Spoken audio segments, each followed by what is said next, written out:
We just touched on sort of user responses. What has the responses been like from the banks?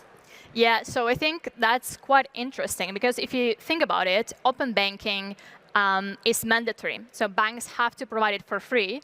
And that's one of the reasons why we've seen such a massive pushback from the banks, or them making the APIs not very workable, the availability of those, or there is so many errors happening all the time, which of course then impacts how many merchants or how many customers can use normal open banking or single payment as is. So the difference is that with the commercial VRP, banks are finally earning money. So every time now the transaction flow from the commercial VRP, they earn in the same way they do from the card schemes. And that's the difference that is actually empowering the banks to finally monetize from their open banking channels and from their compliance fees that they are spending millions on yearly basis to just maintain.